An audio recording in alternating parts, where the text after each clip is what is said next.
And welcome back, everybody. We're doing the next part to our sociology walkthrough, and it is, of course, this one here. I had to check because it was being a bit weird. I couldn't exactly find the exact one, but we have found it now, and I do believe it is the right one. We are on one sec. We are on this question. So we finished off on this question the other day. This question the other day. I was gonna say I remember this one. Um, so if you want to watch that, go on to the first part of that. We also have a few shorts I think do go over this exact question. Just some short form videos if you can't watch the full thing. If you just want this 15 marker, go on there. But anyways, we shall go on to this question. I've got it on our doc here. That is the next turn, outline feminist views of education. But we are going to do this one first. One way anti-school subcultures may affect. I'm actually surprised that they've used achievement in education. Generally, they do use attainment, but it doesn't matter, it still works. And I do believe I put an N there. One way subcultures may affect achievement in education is, and then we've got to find something that we are going to put here. Now, I think that we could probably go with is lowering, because is lowering academic attainment, just to change up the word there. It is telling a more sociological attainment. So we will use that. And then we could just say E.G through peer pressure, because we've got to give a development point on that. We can't just say education is lowering, and the school subject are lowering academic attainment. We've got to actually make a point. So we will do that. Example, through peer pressure causing the student to disregard, or you could just say misbehave, disregard school rules.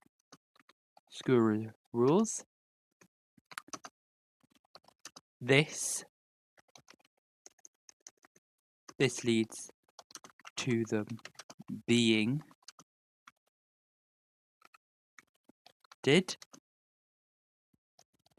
placed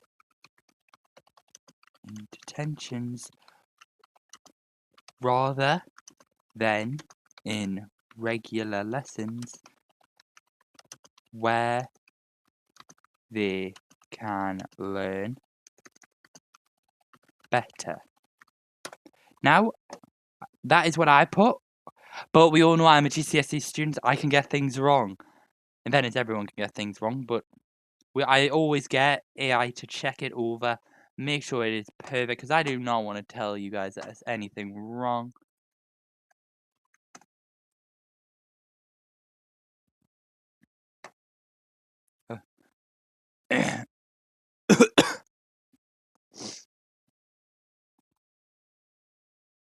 Okay, I don't know if it's okay. Because even before I just put one way and... When did I put that? Huh.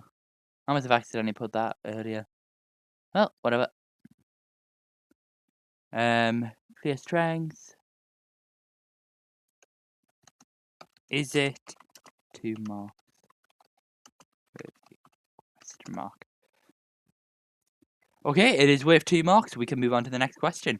And of course, that was outline the feminist views of education. And I will complete that and we'll go over it in just a moment. And welcome back. We are going on here. So this is my answer to outline feminist views of education. My first one is radical feminists believe that the schools are highly patriarchal, favor boys. In addition, the schools police girls on clothing, behavior, and bodies while normalizing male dominance through the gender regime. However, liberal feminists believe that education has gotten better for girls since legal change like the Sex Discrimination Act, and that girls are now outperforming boys in educational attainment. Despite this, they still argue that more needs to be done to remove sexism, classism, and gender stereotypes in teaching materials. Obviously, I think we all know what sexism and gender stereotypes are. You might not know what a glass ceiling is. That is just basically the invisible barrier that stops women or marginalized groups from getting those high paying jobs, high level jobs. And what I mean by marginalized groups, how do I word it? Groups that may have disabilities is probably a better way to say it. I might be wrong there. Actually, we'll quickly check. Marginalized groups.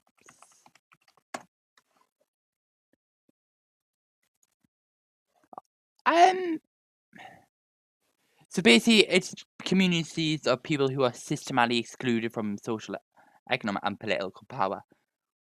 So basically, anyone who's just disadvantaged, really.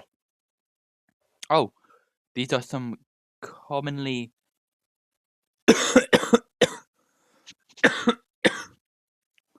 marginalized groups. Oh my god. I am ill, everyone. I know. I wanted to do this on on Wednesday. I haven't been able to do it, but we're getting it done. But these are the groups. But we do need to push on now for time because I only have 30 minutes slot for this. For some reason, I don't know why it does that, but we've got that. Anyway, next question will be up in a moment. Okay, so this is our question. Explain, using examples, how the hidden curriculum may affect children's achievement in schools. You spell at least 2 ways in your response. How I would start this is would be sorry, I did just cut off. I'd had a pause. How the hidden curriculum may affect. And this is how I would start my question, my answer to my question. One reason how the hidden curriculum may affect children's achievement in school is, and then do an answer. And then obviously you can literally just say another reason for this saves 10 or so seconds. Ooh, those are some valuable 10 seconds. Believe me. I will have the question up in just a moment. One moment and I'll have the question up. So that's my full answer. Okay, everybody, we have got the full answer. This is probably a very good answer, in my opinion. I changed a couple of things to my original one, just to add in. I wasn't going to use the names, but actually, it works better using the names. So I've added in the names of the sociologists, because obviously you do get more marks, and we want to get that full 8 marks. I have checked over the AI. This is a full mark answer. You would get AR of 8, according to AI. Obviously, some markers are very strict, but obviously, if the exam board says it's got to be this, then it's got to be this. I don't know why there was a line there. Anyway, this is my answer. One reason how the hidden curriculum may affect children's achievement in schools is labelling. Interactionalist sociologists like Howard Becker argue that teachers regularly label students based on stereotypes rather than ability. For example, if a student is called bright, they will internalize this title and conform to the self-fulfilling prophecy. As a result, they will try more and achieve greater attainment in school as they are rewarded with nice labels for it. Conversely, students given negative labels may develop a negative self-concept and underachieve. Another reason for this is gender stereotypes. Sociologists Brown and Ross note that children learn gender domains, which are tasks and territories seen as strictly male or female. Sorry. Children may be teased and mocked by peers for going into a subject that is deemed not in their gender domains.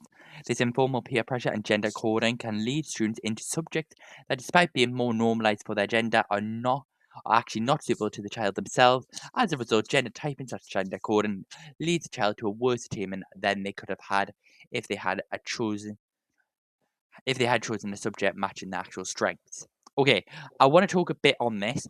Interactionist So it's just a form of sociologist. That is their way of thinking. That is how they believe. Obviously, we have functionalists, we have feminists, we have literally loads and loads that you could go on with. Obviously, the main one's Marxist, functionalist, and of course, feminists. Those are the three main ones in my opinion. And then you've obviously, that's in my course.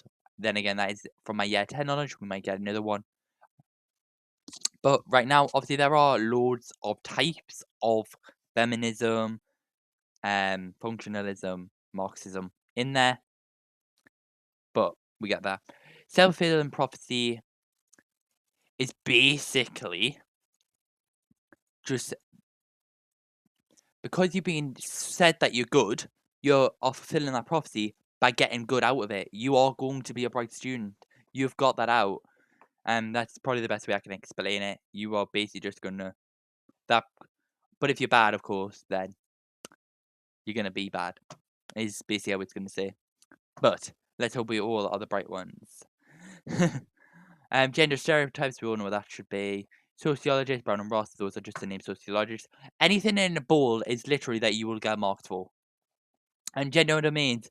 So gender domains, as it just say, are like what is considered the territory, what is considered what men, what female should do.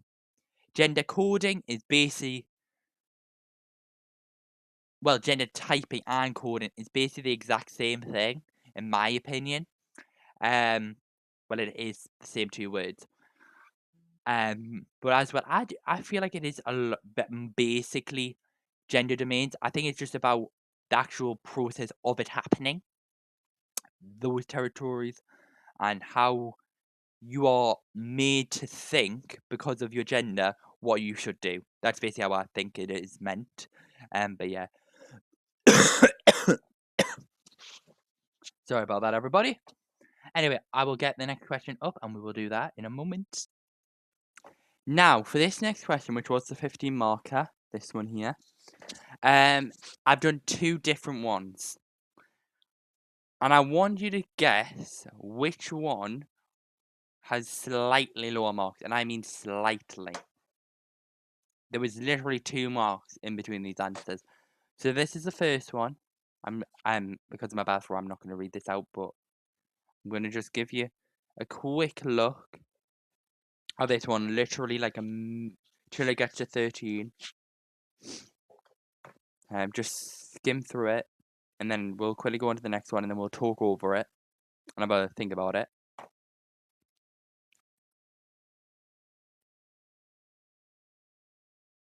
Well, it has hit 13, so we're going to go on the next one. Okay, so this is the next one.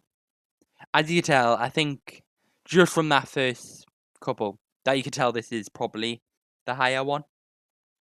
But did you get it in the comments? Please let me know.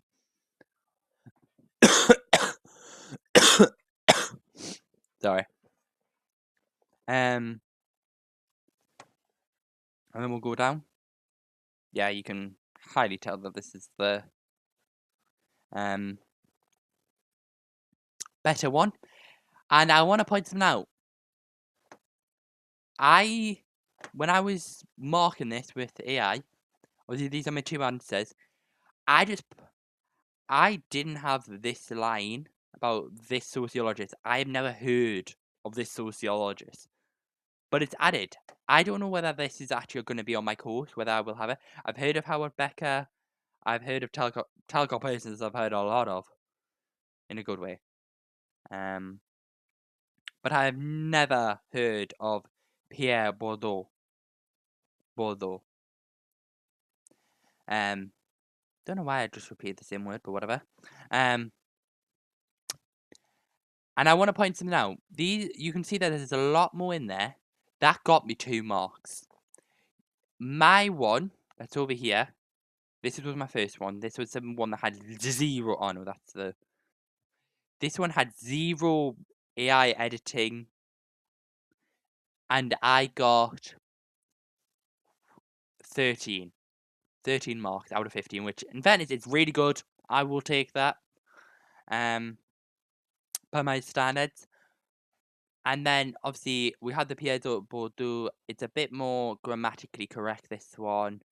And it's a bit more there's a lot more grammar in there. It is better. You can obviously see there's a bit more in there, like judge everyone by universalistic. I wouldn't know that word. I've not learned that word. But I'm only in year 10, so that's probably why. But this is that one there. We will go on to the next question. And we've not got that much left, I believe. Yeah, we really don't. Because we've just completed page 14 and it goes to 17. So we've got 3 more pages, everybody. Oh wait, no. Oh. We do not. We have 2 more pages, in theory. Because Teddy, that 17 is worth a few pages. But we'll go with it. So we are going to do this question. I'm actually going to bring this text over. I'm going to... If anyone wants to comment how many times I've coughed in this episode, if to keep you busy, go for it. And if you actually have a number, I wouldn't even know if it's correct, to be fairly honest. I have not been counting. But congratulations if you do end up doing that. I'm actually kind of curious now how many it would be.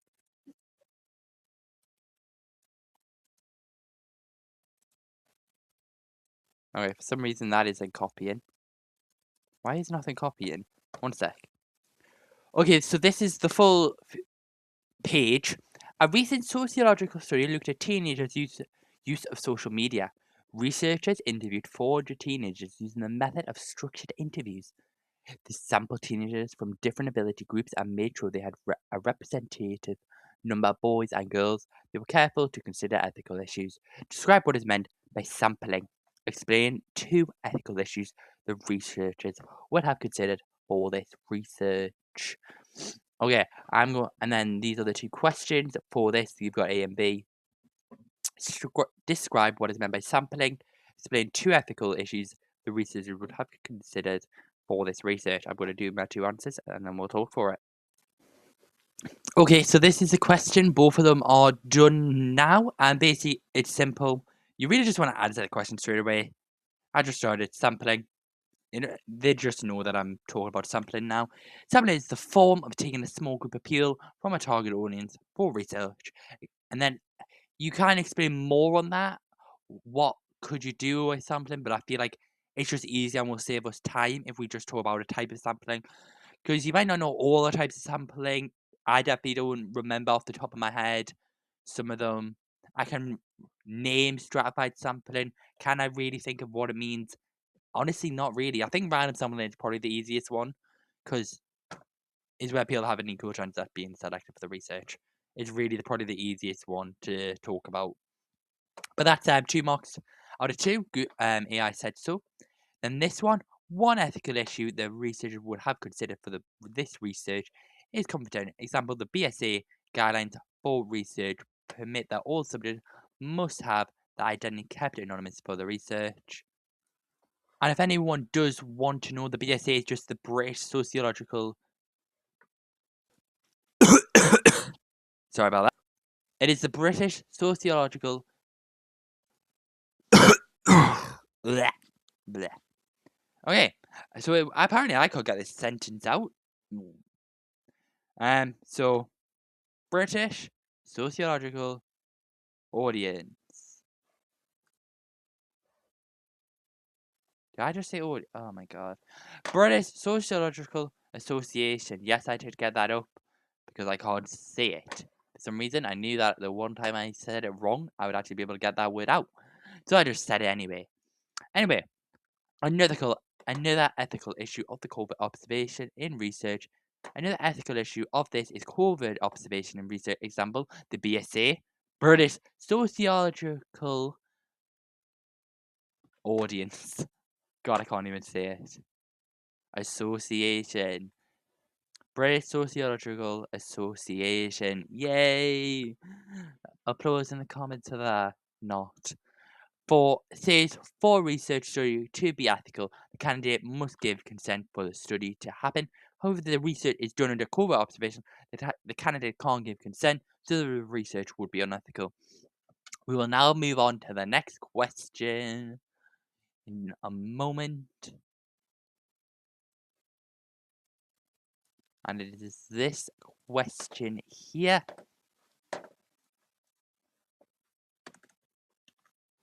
Discuss the strengths and weaknesses of structured interviews as a method of research. This is a 12 marker. You should explore at least 2 strengths and 2 weaknesses in your response. So you can literally just say one response, one strength of structured interviews interviews as a method of research is, and then put an answer. Then we'll do another strength of this is,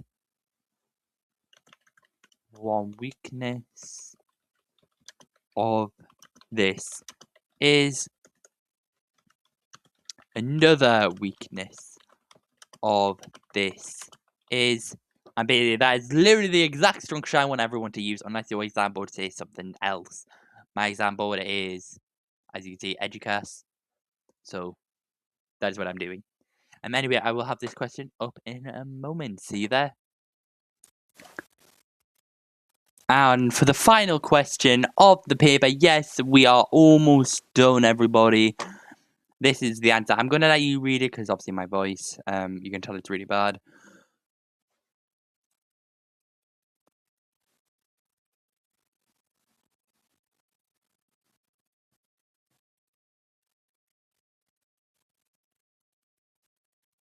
And okay, we will come back. If you do want to read it more, just pause the video and you will be able to watch it. And then you'll get straight back into it. So I just want to talk a little bit about this. As you can tell, my voice is really bad now. Bleh. One sec. I didn't pause it, did I? Nah, great. So basically what I want to talk about, actually my voice does feel a bit better after that. Just obviously the highlighted words, obviously please always use special words. Obviously you can't really highlight them in an exam. That's not a thing, sadly. I guess maybe you could, I don't know how you would do it. I don't know are you allowed to circle them? I'm not 100% sure. Actually, let's Google. Can you circle keywords for the examiner? Let's see. Let's see what Google says. You are allowed to.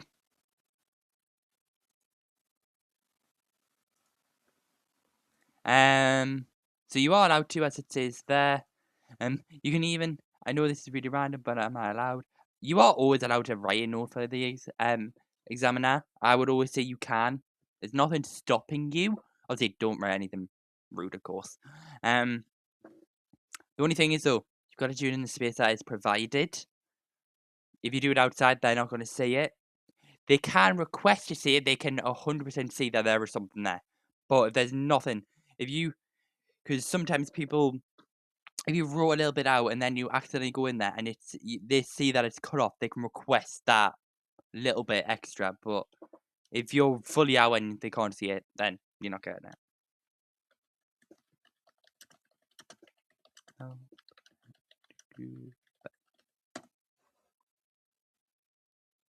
And I just want to talk a little bit more on the structure. You can use Peel. You don't have to. Obviously, this does use Peel. But I think what every example does is, at the very least, one strength, another strength, one weakness, another weakness. Now, for a 12 marker, you don't need a conclusion. for my exam board or an intro. You're not forced, obviously, in history. For me, I also do history. There is a history video on there on the channel. But obviously I couldn't get the voice on there. I'm going to get the voice on. I found how I can do it now, and I'm so happy. Yes. Sadly I can't do it. Videos. Of other things like if I had my own app, that we could scroll through, I'd have to do it through Google. It's the only way I can do it. But besides that, we'll get on with this because we're more or less done here, everyone. If you guys do just want to take any notes from this, please do. If you have any questions in the comments, let me know. If you haven't watched it, please do go over and watch the first episode of it. Part 1. Once again, we are doing... One sec. We are doing this paper here. So if anyone didn't know what paper we were doing, we are doing that one. And it's component 1. November 2020. Now I'm going to check something, because I think I put summer in one of them. Wait, I'm going to go on here. One sec. Just give us a moment. So I thought that was something, because I remember something saying summer. I'm sorry, I do apologise. It was not that paper. It is the November one. But if there is anything wrong, please just check and let me know. But obviously, watch both of the videos because they are interlinked. They're about an hour long, almost. I think first one was literally was about to end if I didn't hurry it up on that 30 minutes. So, but this one's going to end about now. So if you can please please subscribe to the channel. It really does help the channel out. If you can, give me any thoughts of what you want me to do. I do have some history on there, Hippocrates and herbal medicines and all of that. I've got that on one video. That one, I wasn't able to get voice for that. I might do one where I've got a voice for that one.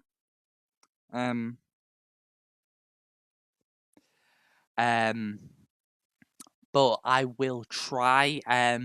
But it is just that one could literally be just taken as notes at this point. To be fair, that one could literally be a note video. I might do 2 of them, depending on whether you don't like people talking. You just want to look through everything. But anyway, hope everyone has enjoyed. Please, if you can, like and subscribe. I know not what most educational accounts do, but obviously I want more people to understand the content, learn, because sociology has literally been my most favorite course in school. And I really hope that more people do it. It is honestly really good. In other notes, that's why I kind of want people to subscribe. Because the more people that subscribe, the more that YouTube pushes the video, the more comments. YouTube pushes the video, more likes, more everything. Besides dislikes, of course. But yeah, please comment on exactly anything you want me to do. Is there other other subjects you want me to do? Obviously, I do triple science. I do, and that's higher. And I hope that maintains for year 11, please. I do Spanish higher. I hope that maintains. I do everything higher. Obviously, history and sociology, business, those on higher.